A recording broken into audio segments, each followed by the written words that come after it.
Well, I am a Brazilian visual artist. I've been working with visual communication in many media like sculpture, photography, drawing, and film for over 30 years now. I don't remember when I started becoming an artist, but I remember pretty well when everybody around me stopped being one. I had the misfortune and the luck of being dyslexic, so it took me a real long time to start writing and reading. And at that time, because I could not communicate through symbols, I started making drawings. Different kinds of symbols, more literal. By the time I was 14, that had sank into my identity, and I became the kid that started drawing all the time, you know. Being an artist was not much of a choice, you know. You don't say to your dad, you know, my dad worked as a waiter all his life. He said, oh yeah, I'm going to be an artist, you know. I didn't even know artists were, you know, people who could make money while they were living. I moved to the East Village in the early 80s, and I started seeing a whole generation of artists who, just like me, were overly exposed to television and to mass communication. That was my wave, was the wave of what is now called the picture generation. That you know, happened in New York in the early 80s. And this was the people who inspired me most to become an artist. The universe is made out of two types of things. Things that are real, you know, they're physical, and things that are imagined. That was that's been my modus operandi for my entire life. You know, it just, I think the artist does, he creates this proper, or these tools for people to interface between these two realms, these two worlds. You know, like basically what you're doing, you're trying to figure out what really connects the physical world to the psychic, or you know, to what's inside your head. It's not just choosing materials, also choosing processes that involve different dynamics. Like recently I've been I share my work in galleries and museums, but now I'm trying, you know, to share the process of it. So I bring people who are lay people who have nothing to do with what I do, to come and make art with me.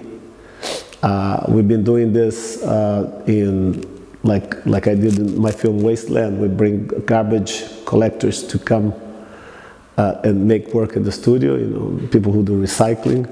And we've been doing this in refugee camps all over the world with children, and this work involves, and got me also into education, you know. Whenever, especially in Brazil, which is a country with, there's not a real tradition of philanthropy. Whatever you do that's not to make money or to ensure survival, sometimes it's even considered suspect. You know, people go look at it, well, why are you doing this? You know, and I realized, yeah, but you have to ask yourself that question: why you do these things? You know, why do you spend your money making a school? Why you put money in a project like Wasteland? It gives you an enormous amount of pleasure. You know, that's what I'm not altruistic at all. I'm very egocentric and narcissistic, like every artist is. And when I come to it, I'm just thinking of my pleasure. And there is an enormous pleasure in helping people. In 1999, I was invited by a French curator, France Morin, to go to Salvador in Bahia to work, to do a residency there and work with a group of homeless children, you know. And that should generate an artwork that was going to be on exhibit. And once I started like connecting with things that were more related to my upbringing, the way I was raised, and everything started becoming a lot easier for me. That was just the beginning of a series of social projects that I've been part of. And they've been, I always have this guilty sensation that I've been taking much, much more than I'm giving, you know. And if I don't work on these fronts, it is very hard for me to exist and coexist with my reality as an artist in Brazil. Projeto Axé, you know, in Salvador prompted me to the feeling that I would systematically have to be in contact with some social project, and the experience with young children there, especially like street children, gave me, I really enjoyed it so much that I said, I'm going to put a school for visual and technical literacy. Not a new idea. This is an idea that was developed here in Europe by Froebel at the end of the 18th century, you know. I chose Vidigal because convenience is very close to my house, and also because Vidigal is a very interesting mirror of the world. I thought that if we develop programs there, they could be easily replicated elsewhere. The world is a poor place, you know. We have this fantasy when we live in urban areas. Right now, there's a lot of instability between the drug factions and the police. So the kids, not all the kids come, but normally we have 60 kids in 2 periods that we attend to. It's a small project, but it's more of a, for us it's been very helpful, because my dream is to have a school where I could learn from the kids, you know. And we listen to them more than anything else, so we can understand what we're doing. Some of the programs that we run at Escola Vidigal, they're also being used for art centers that we've been establishing in refugee camps all over the world. In Uganda, in Bidi, which is the South Sudanese camp. In Jordan, where for the Syrian camps. And primarily in Kutupalong, Balokali in Bangladesh, which are the Rohingya refugees came from Myanmar.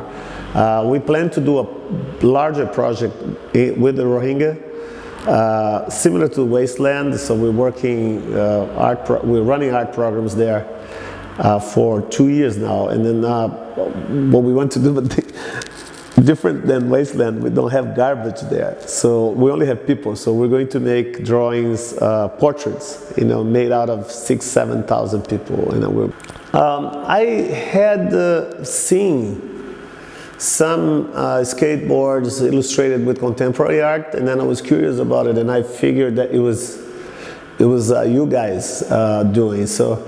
And I heard of SKATEROOM from different sources very vaguely. And then I say, like, why are these skateboards like illustrated like this? Its connection to urban culture, especially during my lifetime, is very significant. You know, skate has always been connected to graffiti, to hip hop. And I moved to New York in the early 80s when all that culture was coming into the boroughs.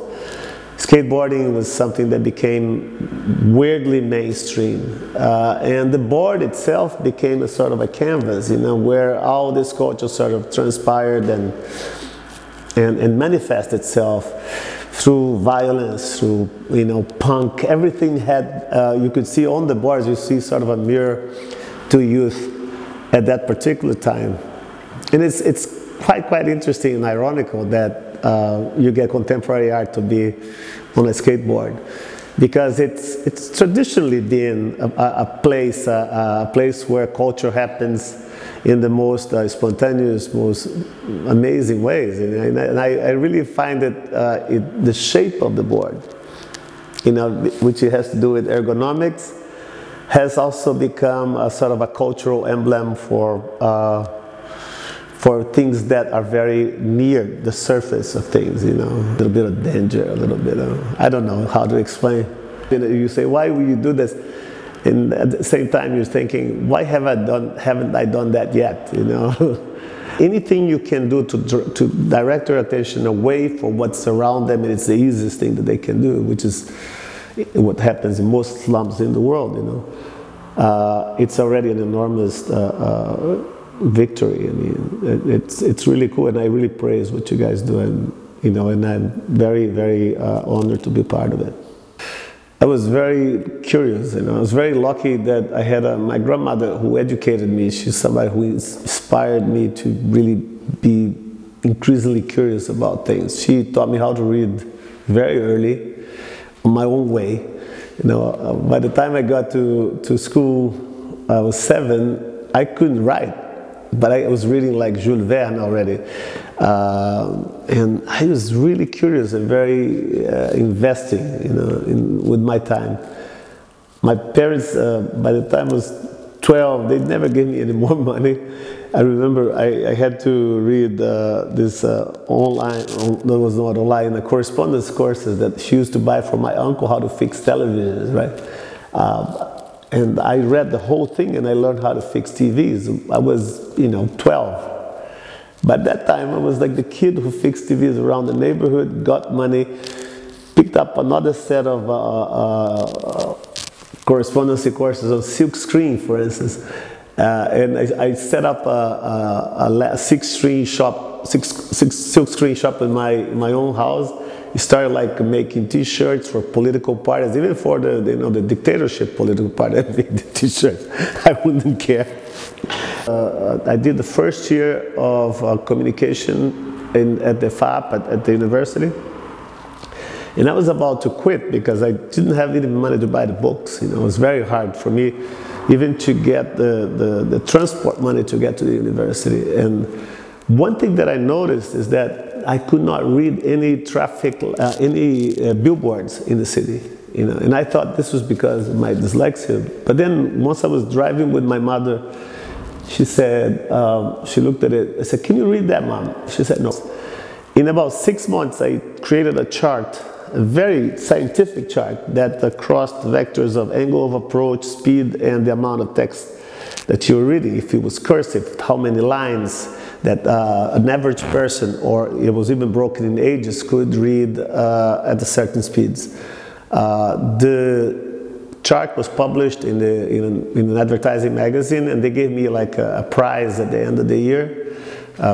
Young Revelation in Advertising for the Association of Advertisers São Paulo. When I was leaving this event, my car was in the back, I was in front of the event, somebody stopped me like this, said, "Oh, they're killing my fiancé, stop, please help." So I got out, I left my car in the middle of the road, went up, and in fact there was one guy with brass knuckles hitting another guy against the car. So I went there and I pushed the guy that was with the brass knuckles. He ran away, and people were blowing their horns because my car was in the middle of the road. So I went to ran to my car to get it out of the street. When I was there, the guy who got hit, he got into his car, picked up a gun, and he thought of shooting the first person wearing the black. The other guy was wearing black, you know. So on my way to my car, I heard an explosion, and I'm on the floor, and I said, what happened? What happened? And then I realized, I started to see the guy with the hand in his face going pop, pop, pop, pop, pop. I woke up 3 days later. The first thing I saw was the guy who shot me, because he was all full of bandages, looked like a mummy. I thought I had died and gone to mummy hell. Luckily, he shot me, but it wasn't fatal, and he was very rich. So he offered me something that would be like $5,000 today for me not to press charges. And it was with this money that I bought a ticket to go to the United States. The last weekend that I was there was 4th of July weekend. I went to New York and I just couldn't leave anymore. And there was a weekend that lasted 36 years.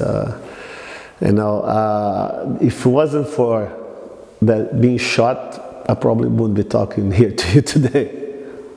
What did I do to get to prosper? Yeah, I got shot in the leg, you know. Okay, great. Thank you so much, Vik. Merci à vous.